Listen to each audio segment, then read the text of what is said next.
Hi friends, అందరికీ నమస్కారం. Doctor Vedavyas గారు అందించినటువంటి సంబళ ప్రభు అనే బుక్ని స్వాధ్యాయం చేసుకుంటున్నాం ఫ్రెండ్స్. దానిలో భాగంగా 3వ అధ్యాయంలోకి మనం అడుగుపెట్టాము.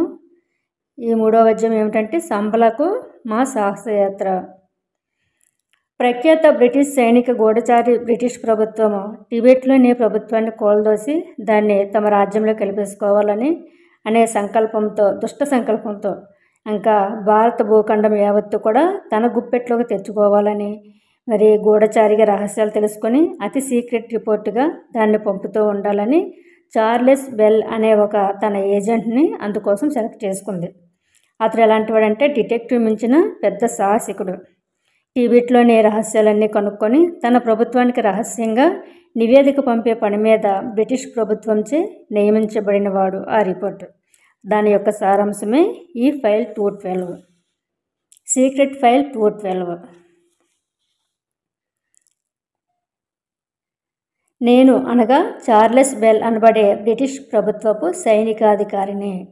లండన్లోని సూర్యుడు అస్తమించని ప్రపంచ సామ్రాజ్యాధికారిని.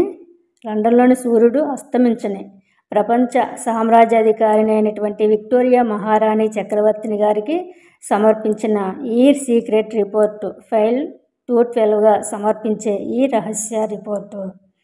బ్రిటిష్ ప్రభుత్వం ఆదేశాల ప్రకారం నేను టిబెట్లోకి ప్రవేశించే నిమిత్తం కోసం ఇంతవరకు కూడా నిరీక్షిస్తూ వేచి ఉన్నాను. ఎందుకంటే నాకు బ్రిటిష్ చక్రవర్తిని విక్టోరియా మహారాణి ఆదేశం ఇచ్చినటువంటి రహస్య కార్యక్రమం కోసం అతి రహస్యంగా మరెవరికీ తెలియకుండా టిబెట్లో ప్రవేశించడానికి ఎంతకాలము వేచి ఉండాల్సి వచ్చిందంటే సరైన సమయం రాక వేచి ఉండాల్సి వచ్చిందన్నమాట. అయితే చివరికి ఇక్కడ ఈ హిమాలయ పర్వతాల్లోని వేసవి టూరిస్ట్ కేంద్రంగా పేరు మోసిన ఈ డార్జిలింగ్ నుంచి ఒక సాహసయాత్ర బృందం హిమాలయ పర్వతాలను పరిశోధించి అక్కడ ఆధ్యాత్మిక రహస్యాలను దర్శించాలన్న కోరికతోటి బయలుదేరుతున్నారన్న సంగతి ఇతను గమనించాడనమాట. ఎవరు? Charles bell. వీరితో కలిసి నేను కూడా ఒక వినోదయాత్రుడిగా హిమాలయ పర్వతాల్లోని సంబళ రహస్యాలను పరిశోధించే టూరిస్ట్గా చేరిపోయినమాట. ఎప్పుడైతే ఈ హిమాలయ పర్వతాలని చూడాలనేసి ఒక సాహసయాత్ర ఒక బృందం వెళ్తున్నారో వాళ్ళతో పాటు ఇతను కూడా చేరిపోయాడనమాట. నేను కూడా సంబళ రహస్యాలను పరిశోధించే టూరిస్ట్గానే వెళ్తానని చెప్పేసి వాళ్ళలో కలిసిపోయాడు.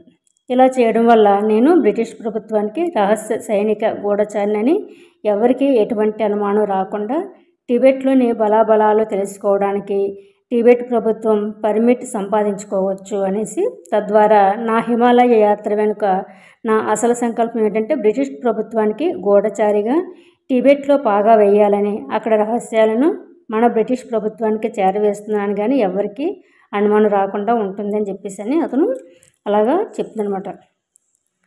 అందుకని నేను కేవలం సాహసయాత్రగానే ఈ రహస్య రిపోర్ట్ని మన బ్రిటిష్ ప్రభుత్వానికి అందజేస్తున్నాను అని చెప్తున్నారు ఈయన. ఇతనంతా కూడా ఈ చార్లెస్ బెల్ చెప్తుందనమాట. ఇది ముందస్తు రిపోర్టుగా ఒకవేళ ఎవరైనా సరే దీన్ని చూసినా సరే రాజకీయ రహస్యాలు ఇందులో ఏమీ లేకుండా కేవలం యాత్ర రిపోర్టుగానే ఈ మొదటి రిపోర్టు పంపుతున్నాను. దీని నకలు ఎవరికంటా పడకుండా సీక్రెట్ ఫైల్గా సీల్ చేసి ఒక భూషాణంలో పెట్టి మా సాహస యాత్రికులలో అమాయకుడు దక్షిణాది శ్రీ వైష్ణవ మతానికి చెందినటువంటి భక్తుడు అయిన శ్రీనివాస్ చక్రవర్తి గారి ఇంటి ప్రహారీ గోడ కింద రహస్యంగా భూస్థాపితం చేస్తున్నాను. ఇలా చేయడం ఎందుకంటే ఒకవేళ నా రిపోర్టు అసలు నివేదిక ప్రభుత్వానికి అందకపోతే ఆ రిపోర్టు మీకు చేరే వరకు దాని నకలు కాపీగా ఇది భద్రపరుస్తున్నాను. నా రిపోర్టు బ్రిటిష్ ప్రభుత్వానికి చేరాక దీని అవసరం ఏమీ లేదు కనుక భూస్థాపితం చేస్తున్నాను అని చెప్తున్నమాట. ఇంకా ఇదేమిటో ఎవరికి అనుమానం కలగకుండా నా రహస్య నివేదికను శ్రీనివాస్ చక్రవర్తి వ్రాసిన మా సాహసయాత్ర బృందం నివేదికతో జత చేసి ఒక ఫైల్గా కుట్టి అందులో మా అందరి గ్రూప్ ఫోటోతో సహా భద్రపరిచాను అని చెప్పేసి అని ఈ చార్లెస్ బెల్ అని ఆయన చెప్తున్నారన్నమాట. అయితే సభ్యులు అన్నమాట, అంటే వీళ్ళందరూ కూడా ఆ యాత్రకి వాళ్ళ యొక్క సాహసయాత్ర బృందంలోని సభ్యుల పేర్లు ఇచ్చారన్నమాట. అతను వాళ్ళందరి పేర్లు కూడా ఇచ్చి ఆ పేపర్ కూడా దాంతో జతపరిచారన్నమాట ఓ ఫోటోతో సహా. అందులో ఎవరెవరు వెళ్తున్నారో వాళ్ళ పేర్లు ఇచ్చారు. ఒకళ్ళు చార్లెస్ బెల్ అంటే ఇతను ఔత్సాహిక పర్వతారోహకుడు టూరిస్ట్ అన్నమాట. ఇతను ఇంగ్లాండ్కి సంబంధించిన వారు. ఇంకా నికోలన్ డోరిచ్ ఇతను ఏంటంటే చిత్రకారుడు, హిమాలయ యాత్రికుడు, రష్యా. ఇంకా శ్రీ మేఘనాథ్ సాహా సైన్స్ పరిశోధకుడు అన్నమాట. ఇతను కలకత్తా ఇండియాది. అలాగే అలెగ్జాండర్ నోటోవిచ్ రష్యన్ రాయబారి అన్నమాట. ఇతను మాస్కో రష్యా అన్నమాట. జగదీష్ చంద్రబోస్ ఇతను కూడా భారతీయ వృక్ష శాస్త్రజ్ఞుడు అంట, కలకత్తా ఇండియా నుంచి. ఆస్పెన్స్కీ ఇతను ఏంటంటే ఆధ్యాత్మిక పరిశోధకుడు మరియు యోగా టీచర్ అంట. ఇతను రష్యా నుంచి వచ్చారు. యువరాజ్ ఆఫ్ పాటియాలా ఇతను మహారాజా అన్నమాట, ఇండియా నుంచి. ఇంకా లామా దోర్జీ చోగ్యాల్ ఇతను టిబెట్ మత గురువు అంటే ఒక యోగి మాట, ఓ పూజారి కూడా.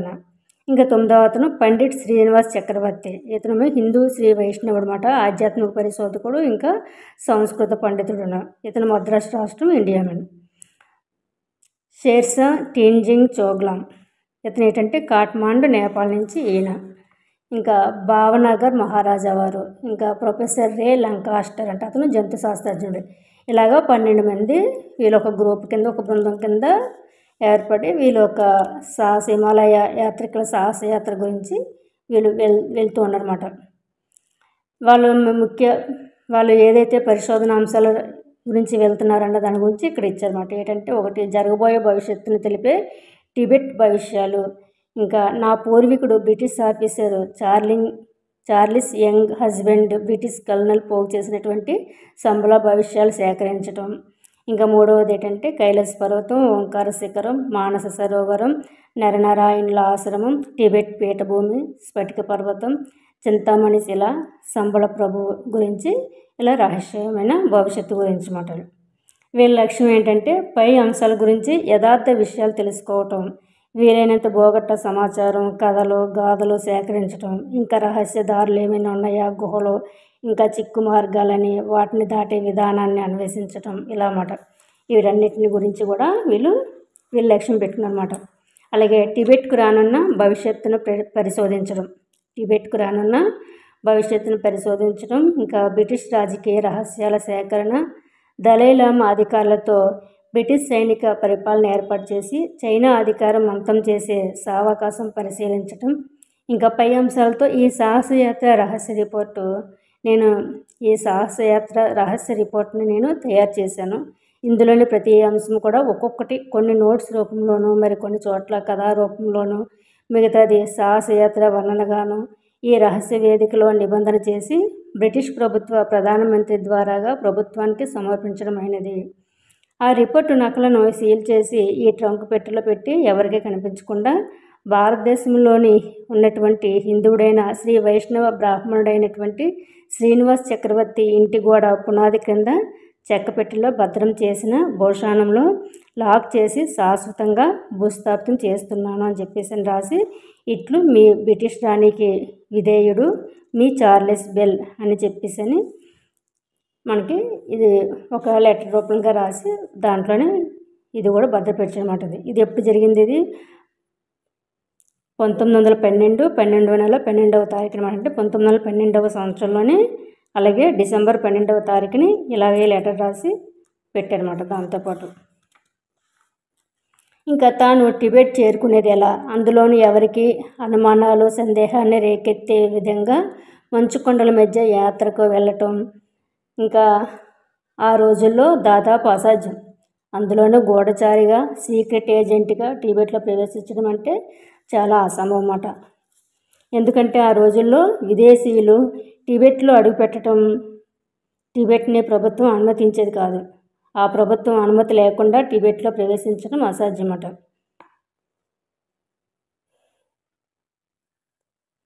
ఆ పరిస్థితిలో కొందరు భారతీయులు హిమాలయాల్లో దాగి ఉన్న కొన్ని దేవరహస్యాలు, ఆధ్యాత్మిక కేంద్రాలని కనుగొని భక్తితో దర్శించి తమ జన్మ చరితార్థం చేసుకోవాలని హిమాలయాలకు సాహసయాత్ర చేపట్టారు.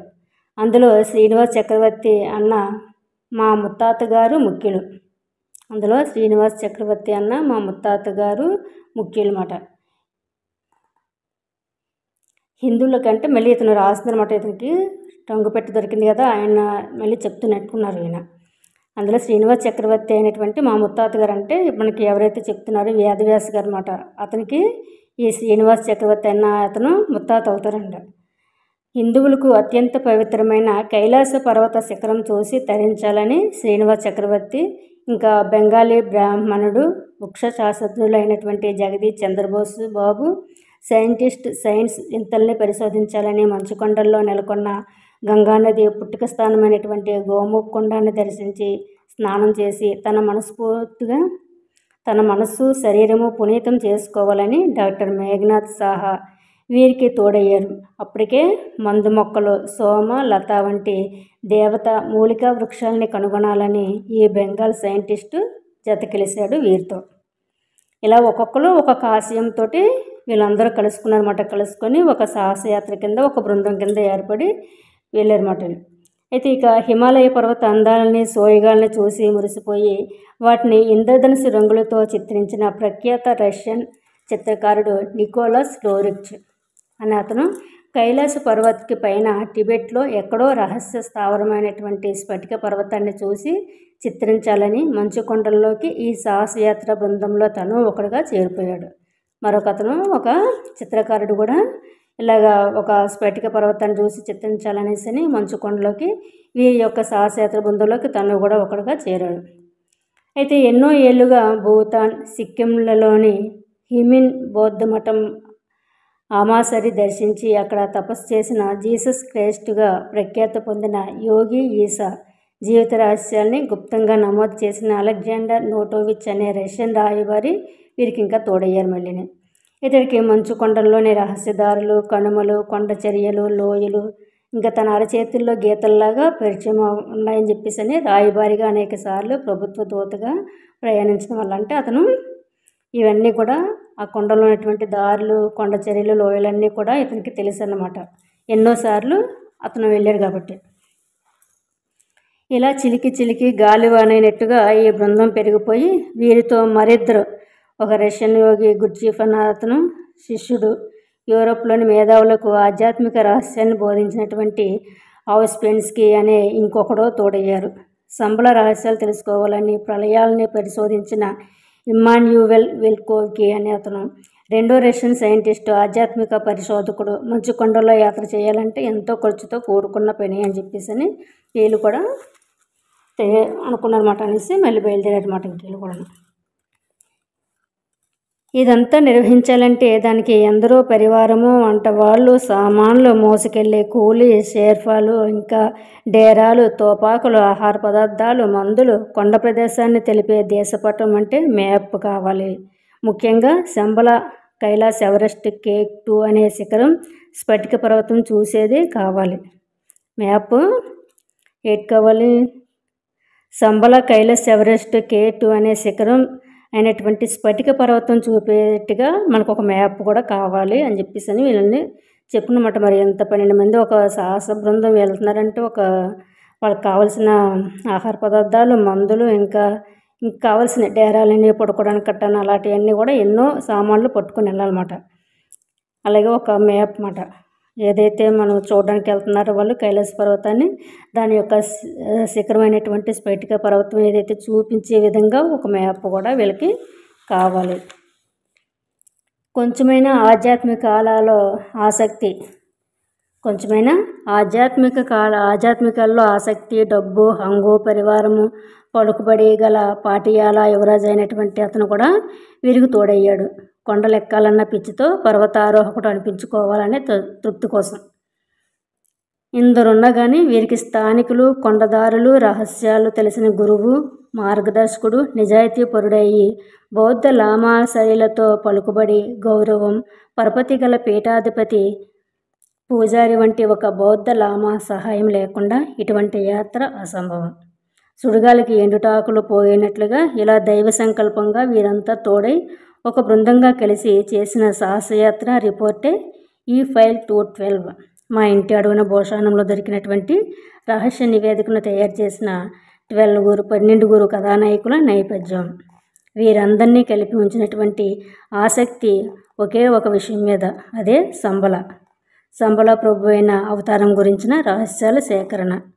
ఈ సంకల్పంతోనే 1909 ప్రాంతంలో వీరు చేసిన సాహసయాత్ర యొక్క పరిశోధన సారాంశమైన రహస్య నివేదిక రిపోర్ట్లో ఇదండి ఈ ట్రంకుపెట్టెలో దొరికిన దస్తాల్లోని గూఢచారి రిపోర్టు. ఇక దీంట్లోని మరొక అధ్యాయం, తర్వాత అధ్యాయం సంబలకు దారి. దీని గురించి చెప్తుందన్నమాట. దీని గురించి ఇక్కడ శ్రీనివాస్ చక్రవర్తి గారు చెప్తుందన్నమాట. ఇక్కడ అది న్యూయార్క్ మహానగరం. తేదీ ఏంటంటే 1985 అక్టోబర్ 23వ తారీఖు సాయంత్రం 3:30 గంటల ప్రాంతంలో ప్రపంచ భవిష్యత్తు, రానున్న ప్రపంచ యుద్ధం అన్న విషయంపై ఒక ఉపన్యాసం ఏర్పాటు చేయబడింది. యునైటెడ్ నేషన్స్లో పనిచేస్తున్నటువంటి ఎలిజబెత్ ఇంకా గుప్త యోగ సమాజ సభ్యులు అనేక మంది ఈ సమావేశానికి హాజరయ్యారు. ఆ ఉపన్యాసం కాగానే ముగ్గురు విచిత్ర వ్యక్తులు, ఆజానుబాహులైన వారు, విదేశీయుల వలె కనిపిస్తున్న యోగ సాధకుల ముఖవర్చస్సు, యోగి నేత్రములు కలిగిన వారు అభినందించిన ఉపన్యాసకునంటే నా అడ్రస్ తీసుకున్నారు. ఉపన్యాసం కాగానే ఒక ముగ్గురు విచిత్రమైన వ్యక్తులు ఏంటంటే ఒక ఆజానుబాహులైనటువంటి వాళ్ళు, విదేశీయుల్లో కనిపిస్తున్న వారే ఒక ముగ్గురు ఇతని యొక్క అడ్రస్ తీసుకున్నారంట. కానీ మర్నాడు మధ్యాహ్నమే నేనున్న బస్సుకు చేరుకొని నాకు ఈ రహస్య గ్రంథాలను సంబల గ్రామానికి వెళ్ళే దారి అన్న పుస్తకం గురించి తెలిపే నికోలస్ డోరిచ్ గ్రంథాలను కూడా ఇచ్చి అనుగ్రహాన్ని, ఆశీస్సులను తెలిపి సెలవు తీసుకున్నారు. వారి అడ్రస్ చెప్పడానికి మాత్రం నిరాకరించారు. వారి అడ్రస్ చెప్పడానికి నిరాకరించారన్నమాట. ఇందులో ఎన్నో రహస్యాలు ఉన్నాయి. ఈనాడు ఈ సంబల రహస్య విషయాలు ఈ నా రెండో రిపోర్టు సీక్రెట్ 212 ఫైల్గా కొంతవరకు పొందుపరచగలిగాను. నేను తలవని తలంపుగా 1959లో కులు లోయను సందర్శించటం జరిగింది. నేను తలవని తలంపుగానే 1959లో కులు లోయను సందర్శించడం జరిగింది. నమ్మశక్యం కాని సౌందర్యం గల మంచు శిఖరాలతో మైమర్పించే ఈ కులు లోయలో 3 రోజులు గడిపాను. ఆ సమయంలోనే బియాస్ నది ఒడ్డున కాలినడకన ప్రయాణించి అక్కడ మంచు కరిగిన నీళ్లతో ప్రవహించే నది పక్కనే ఉడుకుతో పొగలు కక్కే వేడి నీళ్ల సెలయేరును దర్శించి, అలాగే దాని ఒడ్డున వశిష్ఠుల వారు ఆశ్రమాన్ని చూసి విస్తుపోయాను. ఆ పక్కనే మనువు దేవాలయం అంటే వైవస్వత మనువు అంటది. అత్రి మహర్షి ఆశ్రమం కూడా అక్కడ ఉన్నాయి. అక్కడ వేడి నీళ్ళ కుండంలో స్నానం చేసి ఆ నదీ తీరానే ఉన్న హిడింబ దేవాలయం చూసి ఆశ్చర్యపోయాను. నేను అక్కడే కూర్చొని జపం చేసుకుంటున్న ఒక ముసలి సాధువు ఎవరా అని అడిగితే, అసలు ఇది వ్యాసుడు తపస్సు చేసిన చోటు, ఈ నది పేరు వ్యాస నది, దీనిని సరిగ్గా పలకలేక వ్యాస నది అని అంటారు అంటూ ఇంకా అనేక వింతలను, విశేషాలను వివరించారు. సమీపంలోనే ఉన్న నికోలస్ డోరిచ్ కుటీరాన్ని సందర్శించాను. కళ్ళు చెదిరిపోయే ఎన్నో అందమైన వర్ణ చిత్రాలను, అందమైన రంగులలో నికోలస్ డోరిచ్ చిత్రించిన కళాఖండాలను చూశాను.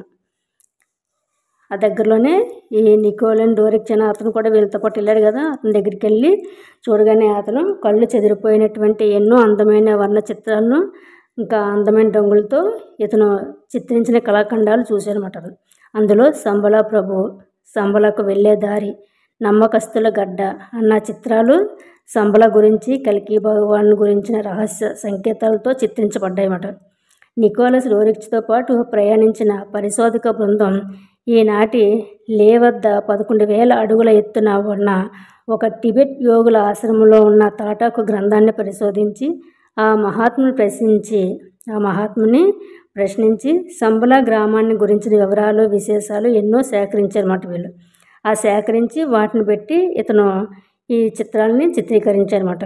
ఇక్కడ హిమాలయ పర్వతాల్లో వారికి ఎదురైనటువంటి వింతలు, విశేషాలు, ఇంకెలా ఎన్నో దివ్యానుభవాలు ఎన్నిటినో తన గ్రంథంలో పొందుపరిచారు శ్రీ డోరిచ్. ఇక నికోలస్ డోరిచ్ అతను చెప్తున్నారు. ఈ నికోలస్ డోరిచ్ జన్మతః రష్యన్ వ్యక్తి మాట. అతను ఈయన పండిత నెహ్రూకు అంతరంగిక మిత్రుడు. అంతేకాదు టిబెట్లో బుద్ధ భగవాన్ని అవతారమైనటువంటి 13వ దలైలామా వారికి దగ్గర పరిచయం ఉన్న విచిత్ర వ్యక్తి. ఇతడు భారతదేశం వచ్చి రహస్యంగా సంబల గ్రామం కోసం పరిశోధించినట్లు ఈయన మరణించిన తర్వాత చాలా సంవత్సరాలకు కానీ తెలియలేదు. నికోలస్ డోరిచ్ జీవితంలోని చివరి సంవత్సరాలు హిమాలయాల్లో స్థిరపడి కులు లోయలో అందమైన ఆశ్రమాన్ని నిర్మించుకున్నాడు.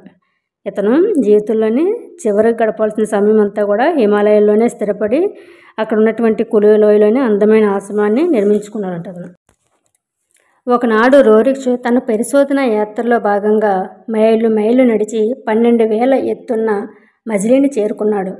గుడారాలు వేసుకొని చక్కగా వేడివేడిగా ఆహారాన్ని తినేసి వెంటనే అలసట్టుకొని నిద్ర ముంచుకు రాగానే చక్కగా పడుకున్నారన్నమాట.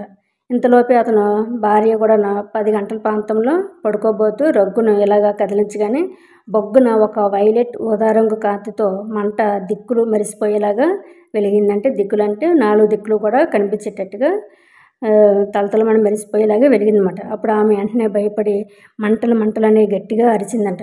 అయితే అప్పుడు నికోలస్ డోరిచ్ తుళ్ళిపడి లేచి చూస్తే తన గుడారంలోని 26 అడుగుల ఎత్తున నిలిచి ఊదా రంగు మంటతో ఒక తేజస్సు వెలుగుతుందంట. కానీ ఆశ్చర్యం ఏంటంటే ఆ మంట వెలుగుతుంది కానీ ఎక్కడ కూడా వేడి లేదంట. అయితే మంటలను ఆర్పడానికి చేతితో ప్రయత్నించగా చల్లగా తగిలిందంట. ఇంకా కొంచెం గోరువెచ్చగాన. అదే అనుభవం అతని భార్యకు కూడా కలిగిందంట. ఎంతో వింతపడి అక్కడ వాళ్ళని ప్రశ్నిస్తే ఇలాంటి ఊదా రంగు మంటలు సంబల గ్రామం సంబంధించిన వారికి తరచూ కలుగుతుంటాయని చెప్పి మిగతా వివరాలను చెప్పడానికి నిరాకరించారంటారు. అయితే ఇతడి అనుభవాలను అతని సొంత వాక్యాల్లోనే ఈ క్రింద పొందుపరుస్తున్నాను. అతను తన సొంత వాక్యాల్లోనే అతను అందించాడనమాట. అవి ఏంటో చూద్దాం ఫ్రెండ్స్.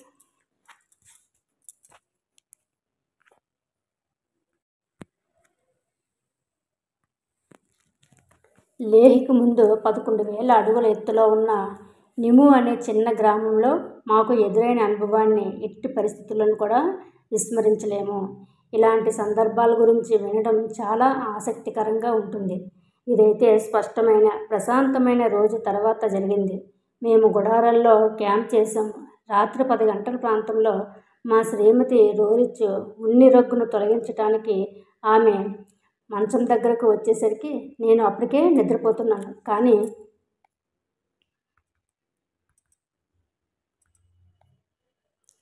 ఆమె ఉన్నిని తాకిన వెంటనే తీవ్రమైన విద్యుత్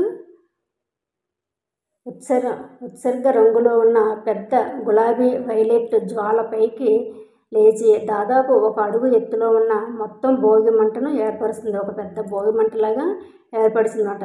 అప్పుడు శ్రీమతి డోరిచ్ అగ్నిని నిప్పు అనే అరుపును నన్ను మేల్కొల్పింది.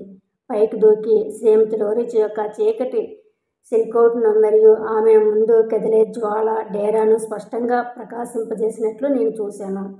శ్రీమతి డోరిచ్ తన చేతులతో మంటను ఆర్పడానికి ప్రయత్నించాడు. కానీ ఆమె వేళ్ల ద్వారా మంట ఆమె చేతుల నుండి తెప్పించుకొని అనేక చిన్న మంటలుగా పేలింది. స్పర్శ ప్రభావం కొద్ది వేడెక్కింది కానీ మండడం లేదు. ఇంకా శబ్దము లేదు, వాసన లేదు. క్రమంగా మంటలు తగ్గి చివరకు అదృశ్యమయ్యాయి. బెడ్ కవర్పై ఎటువంటి జాడలు లేవు. మేము అనేక విద్యుత్ దృగ్విషయాలను అధ్యయనం చేసే అవకాశం ఉంది కానీ మేము ఇలాంటిది ఎప్పుడు కూడా అలాంటి నిష్పత్తిలో ఒకదాన్ని అనుభవించలేదని నేను చెప్పాలి. హిమాలయ ప్రయాణికుల వర్ణనల్లో హిమాలయ మెరుపులు మరియు హిమాలయ కాంతుల గురించి పదే చదువుతారు. ఇది అరోరా బొరియాలిన్ లాంటిది. బహుశా ఈ తరువాతి దృగ్విషయాలను అదనపు అనుభవాల ద్వారా కూడా వివరించవచ్చు. హిమాలయాల వంటి భారీ పర్వత ప్రాంతం నిజానికి అనేక అద్భుతాలను కలిగి ఉంది. ఎడారిలో మీరు పాడుతున్న ఒంటరి గొర్రెల కాపరిని చూడవచ్చు.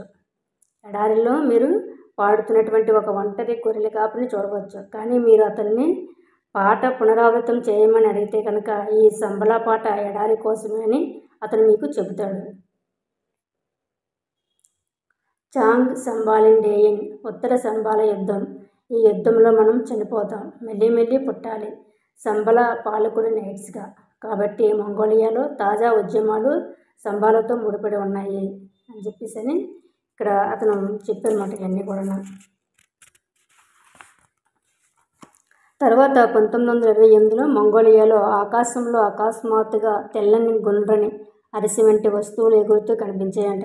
హడావడిగా అందరూ పరిగెత్తి చూస్తే అది విమానం కాదు, అలాగే బెలూన్ కాబోలనుకొని బైనాక్యులర్స్తో చూడగా అది తెల్లని లోహం వలె వెండిలా మెరిసే గుండ్రని ఆకారం ఒక మెరుపు మెరిసి మంచుకొండల వెనుకగా మాయమైపోయిందంట. ఇది చదివితే ఈనాడు ప్రపంచమంతా కూడా 100 మందికి కనిపిస్తున్న ఎగిరే పిల్లలు లేక UFO లేదా ఫ్లయింగ్ సర్కర్స్ వంటి వస్తువులే అని నిశ్చయంగా తెలిసింది. ఈ విషయాలను ఇక్కడ తపస్సు చేసుకునే యోగులను ప్రశ్నించగా ఇవి సంబల నుండి వచ్చే రహస్య సంకేతాలని తేలింది. తర్వాత 1928లో మంగోలియాలో ఆకాశంలో అకస్మాత్తుగా తెల్లని గుండ్రని అరిసె వంటి వస్తువులు ఎగురుతూ కనిపించాయి. హడావడిగా అందరూ పరిగెత్తి చూస్తే అది విమానం కాదు, బెలూన్ కాబోలనుకొని బైనాక్యులర్స్తో చూడగా అది తెల్లని లోహం వలె వెండిలా మెరిసే గుండ్రని ఆకారం ఒక మెరుపు మెరిసి మంచు కొండల వెనుకగా మాయమైపోయింది. ఇది చదివితే ఈనాడు ప్రపంచమంతా కూడా వందల మందికి కనిపిస్తున్న ఎగిరే పిల్లలు లేక యూఎఫ్ఓ లేదా ఫ్లయింగ్ సర్కర్స్ వంటి వస్తువులయని అవి నిశ్చయంగా తెలిసింది. ఈ విషయాలను ఇక్కడ తపస్సు చేసుకునే యోగులను ప్రశ్నించగా ఇవి సంబల నుండి వచ్చేటువంటి రహస్య సంకేతాలు అనేసి తెలిపిందన్నమాట. క్రీస్తు శకం 1206లో మంగోలియాలో జన్మించిన కురులుత్తాయి అనే మహా వ్యక్తి సగం ప్రపంచాన్ని జయించి చెంగీజ్ ఖాన్గా ప్రఖ్యాతి పొందాడు. ఇతన్ని గెస్సార్ ఖాన్ అనే పేరుతో కూడా విదేశాల్లో పిలుస్తారు. ఈ గెస్సార్ ఖాన్ సరిగా 800 సంవత్సరాల తర్వాత మళ్ళీ జన్మిస్తాడని, ఆ సమయంలో సంబలా గ్రామం నుండి కల్కి భగవానుని అవతారం కూడా వస్తుందని మంగోలియల్లో భవిష్యత్తును తెలిపే గాథలు తెలియజేస్తాయి. ఎర్రని రాతితో చేయబడ్డ రాతి గుర్రం సకిలిస్తుందని, అదే అతడి రాకకు గుర్తని నికోలస్ డోరిచ్ తన పుస్తకంలో స్పష్టంగా తెలియజేశారట. సంబలా గ్రామానికి వెళ్ళే దారి అన్న రహస్య గ్రంథం ఒకటి టిబెటన్ మత గురువు అయినటువంటి తాసీ లామా రాసినది ఈ శతాబ్దం మొదట్లో ఇంగ్లీషులో ప్రచురితం అయిందట. సంబలాకు వెళ్ళే దారి, దానిలో హిమాలయ పర్వతాలకు ఉత్తరంగా కారకోరం పర్వతాలకు ఏవలగా మంచుకొండల పర్వత పంక్తిలో ఒక రహస్య స్థావరం సృష్టి ప్రారంభం నుంచి ఉండేదని, ప్రపంచంలోని చెడు కర్మలకు పాపాలకు స్వార్థపూరిత ఆలోచనలు అక్కడికి అందకుండా ఒక పవిత్ర దేవలోకం నాటి సిద్ధుల తపోభూమి ఉన్నదని తెలియపరుస్తున్నది. అక్కడ పరమ గురువులు నిరంతర యోగ సమాధిలో అంటే నిరంతరం కూడా యోగ సమాధిలో అఖండ తపస్సులో మునిగి ఉండేవారని అనేక ఆధారాలు పరిశోధన రహస్యాలు మనకి లభిస్తున్నాయి.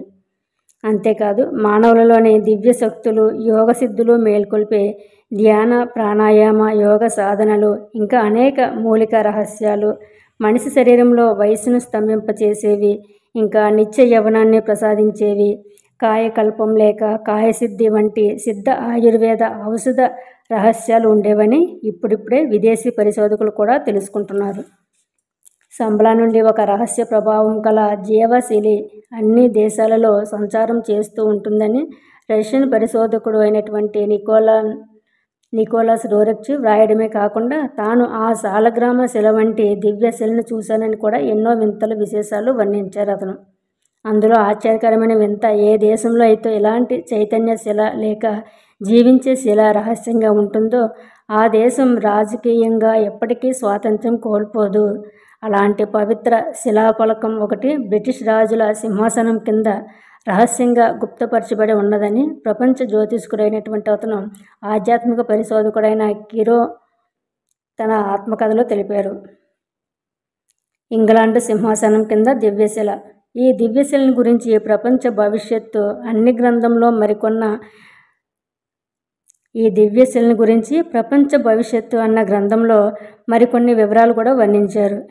ఇంగ్లాండ్ రాజు జాన్ కాలంలో ఈ రహస్య శిలాఫలకం ఇంగ్లాండ్ రాజు జాన్ సింహాసనం కింద నిక్షిప్తమైందని, అప్పటి నుంచి ఈనాటి వరకు ప్రతి బ్రిటిష్ రాజు రాణి పట్టాభిషేకం విధిగా ఆ శిల నిక్షిప్తమై ఉన్న సింహాసనంపైనే కూర్చొని జ్యోతిష్కులు నిర్ణయించినటువంటి శుభముహూర్తంలోనే రాజ్యాభిషేకం చేసుకున్నారని తెలిపారు.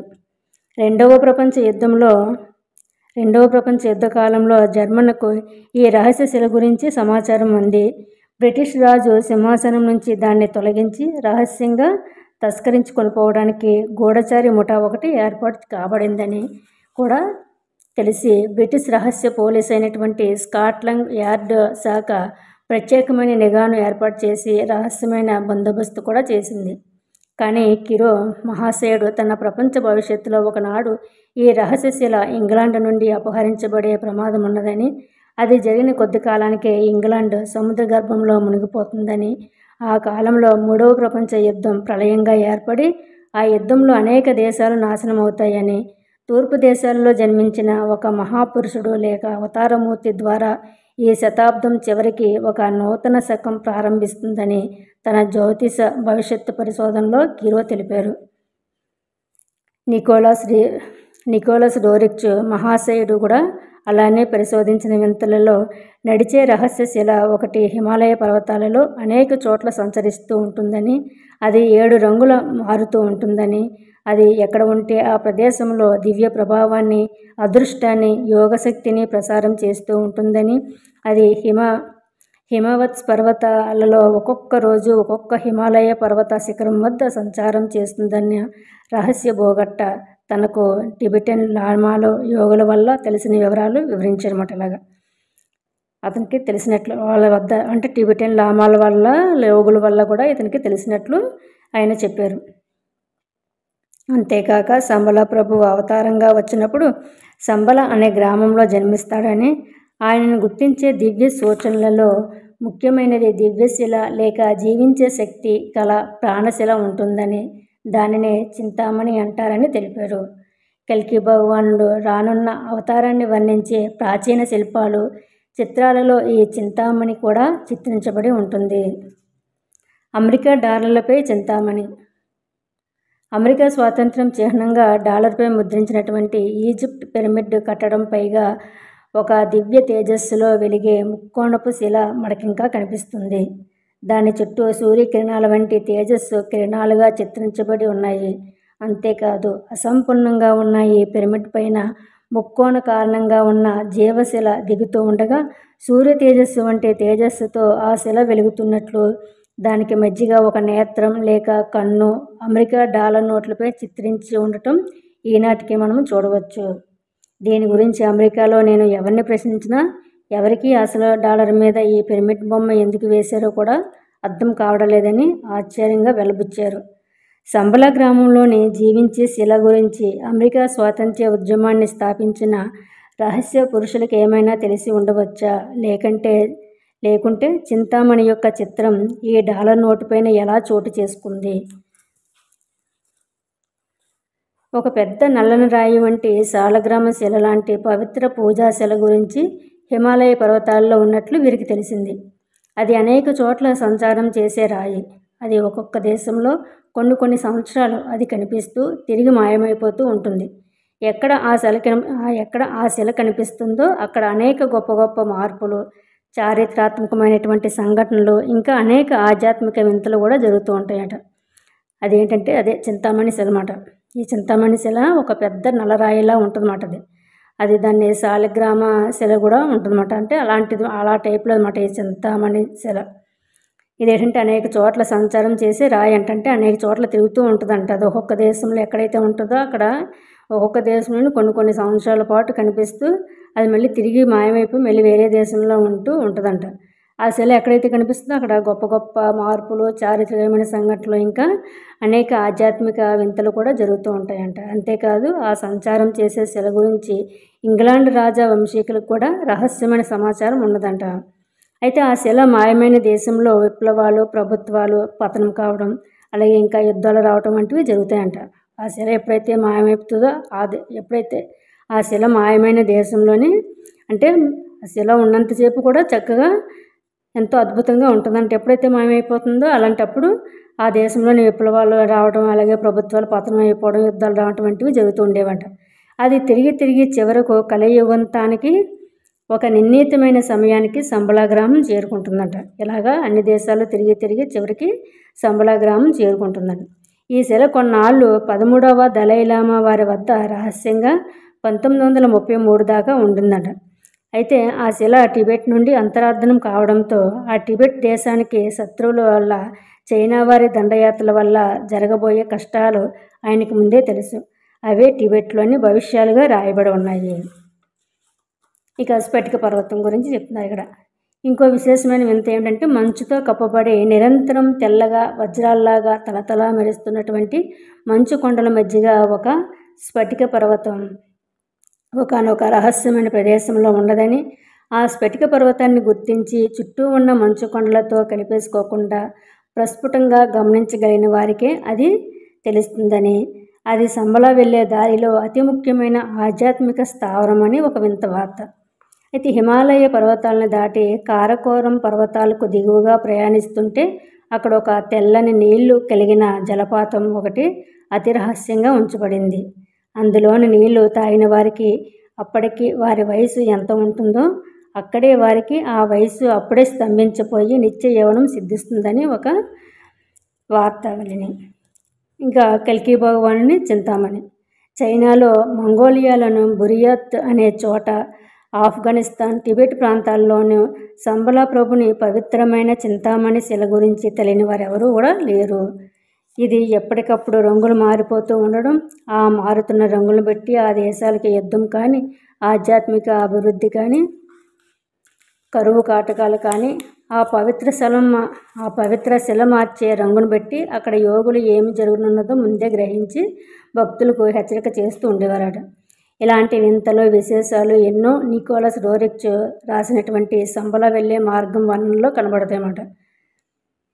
ఇవి కాక ప్రొఫెసర్ గ్రూమ్ వెడెల్ అనువాదం చేసినటువంటి సంబలాకు వెళ్ళే మార్గం, సంబలా వెళ్ళే దారి, దాని రహస్య గుర్తులను తెలిపే ఇంకొక పురాతన గ్రంథంలో శ్రీ తాసీలామా అనే సిద్ధగురువు వర్ణించారు. ఇవన్నీ కూడా సంబలాకు సాహసయాత్ర అన్న ఫైల్ 212కి ముందస్తు రిపోర్టుగా తయారు చేసినటువంటి నివేదిక. ఇంకా సంబలా భవిష్యాలు. జరగబోయే భవిష్యత్తును ముందే తెలుసుకోవటం సాధ్యమా అన్న ఈ ప్రశ్న ప్రతి ఆలోచించే మనిషి మనస్సును మదనం చేసే ఛాలెంజీ సమస్య. దీనికి సమాధానం తర్కంతోనూ హేతువాదంతోనూ లేదా సైన్స్తోనూ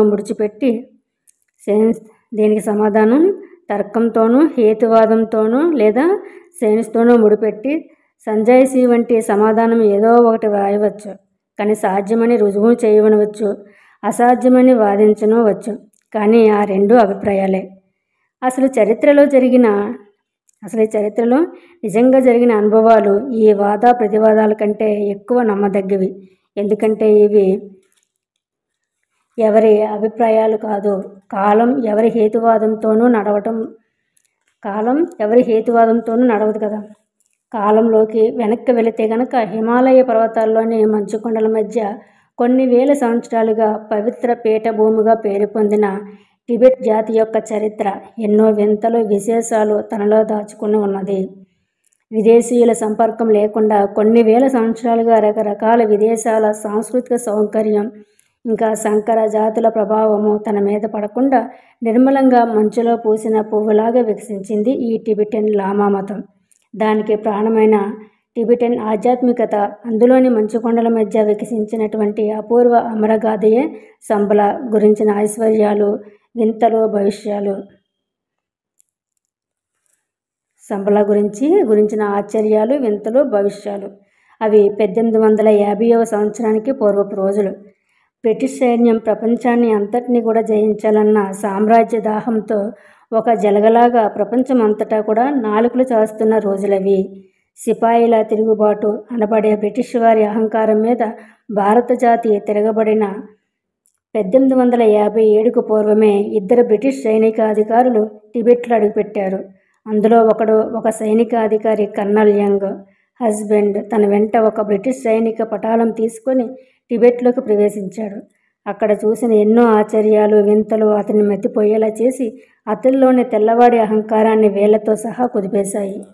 టిబెట్ రాజధాని లాసాలో ప్రవేశించిన ఈ సైనికాధికారి జరగబోయే భవిష్యత్తును ముందే దర్శించి జ్యోతిశాస్త్రం ఆధారంగా వ్రాయబడ్డ కాలజ్ఞానం, భవిష్యాలు అన్నీ కూడా అతడు స్వయంగా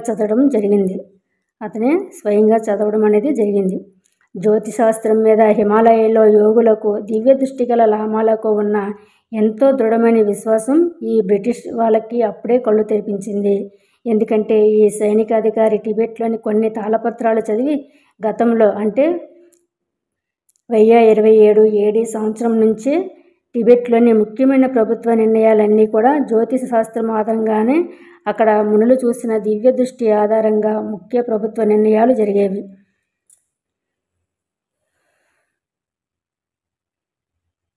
అందులో ఈ చార్లెస్ యంగ్ హస్బెండ్ను విపరీతంగా ఆశ్చర్యానికి గురి చేసిన భవిష్యాలు. ఒకటి, రానున్న వుడ్ డ్రాగన్ సంవత్సరంలో దలైలామాకు వ్యతిరేకంగా మ్లేచ్చులైన తెల్లవారి సేనలు పవిత్ర లాసాలు అడుగు పెడతాయి. రెండవది, సర్వత్రా టిబెట్లో సైన్యాలు యుద్ధ వాతావరణంతో వీధులన్నీ రద్దీగా దొంగలతోనూ సైనికులతోనూ అల్లకొల్లోలంగా ఉంటుంది. ఇంకా మూడవది, దేశానికి శత్రువుల వల్ల, ఆయుధాల వల్ల, అగ్ని వల్ల, దొంగతనాల వల్ల ప్రమాదం సూచిస్తున్నాయి గ్రహాలు.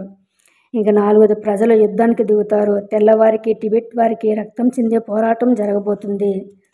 దలైలామా టిబెట్ వదిలి పారిపోయే పరిస్థితి వస్తుంది అంటూ వ్రాయబడిన భవిష్యత్తు గురించిన వాక్యాలు వుడ్-డ్రాగన్ సంవత్సరం అంటే 1910-11 గురించే.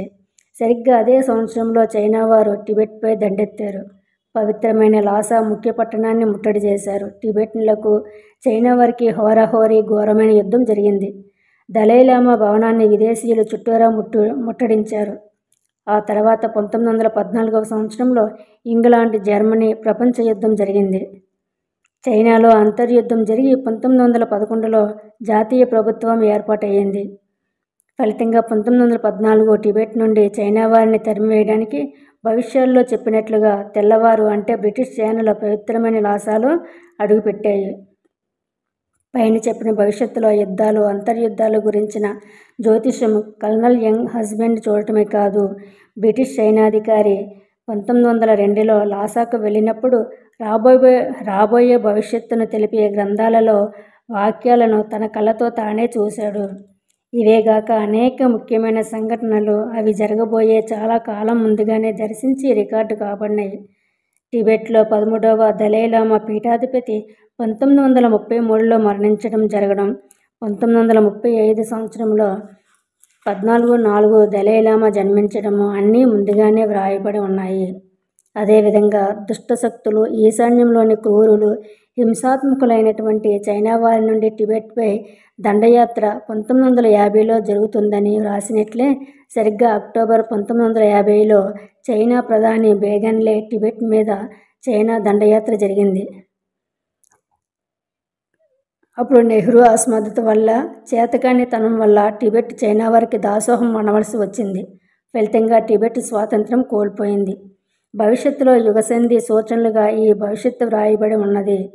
ఇవన్నీ కూడా బ్రిటిష్ గూఢచారిగా లాసాలో ప్రవేశించిన చార్లెస్ బెల్ చూసి తన కళ్ళను తానే నమ్మలేకపోయాడు.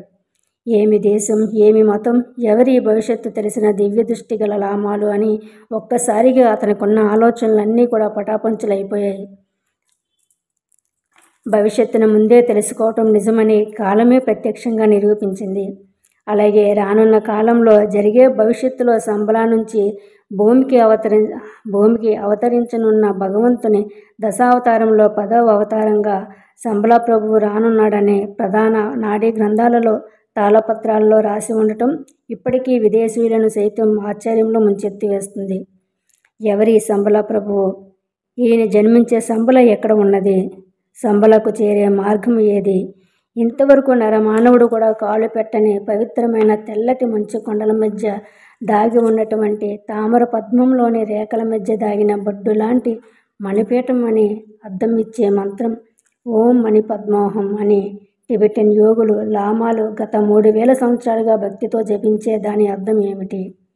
మణిపద్మం అంటే తామర పువ్వు రేఖల వలె ఒక ప్రహారీ గోడలాగా దాగి ఉన్న ఈ స్ఫటిక పర్వతం యొక్క మహిమ ఏమిటి? అక్కడ రహస్యంగా యోగులు, మునులు ధ్యానం చేసుకునే లామాలు పెదవి విప్పి నిజం బయట పెట్టని దేవరహస్యాలు ఈ సంబలా గురించి ఏమిటి? ఈ స్ఫటిక పర్వతంలో ఏదైనా శ్రీచక్రం అనబడే మహత్తర శక్తి గల యంత్రం ఉన్నదా? దాని నుంచే 2000 సంవత్సరాలకు పూర్వం ఆదిశంకరుడు తన బ్రహ్మజ్ఞానాన్ని ఉపదేశంగా పొందారా? కైలాసం, మానస సరోవరం, స్ఫటిక పర్వతం, నరనారాయణ ఆశ్రమం, సంబల ఇవన్నీ కూడా టిబెట్ పీఠభూమి గుండెలలో దాచుకున్నటువంటి ఆధ్యాత్మిక రహస్యాలు. ఇవి కేవలం టిబెట్ ఒక్క దేశానికే సంబంధించినవి కావు, మానవ జాతి మొత్తానికి సంబంధించినవి, ప్రపంచ భవిష్యత్తుకు సంబంధించినవి. వ్యాస మహర్షి రాసినటువంటి భవిష్యత్తు. ఈ కలియుగం ప్రారంభం దాదాపు 1000 ఏళ్లకు ముందే వేదవ్యాస మహర్షి ఈ మంచు కొండలలో తపస్సు చేసి దశావతారాల్లో రాబోయే సంబలా ప్రభువు గురించి శ్రీమద్ భాగవతంలో చివరి స్కందంలో స్పష్టంగా వ్రాశారు.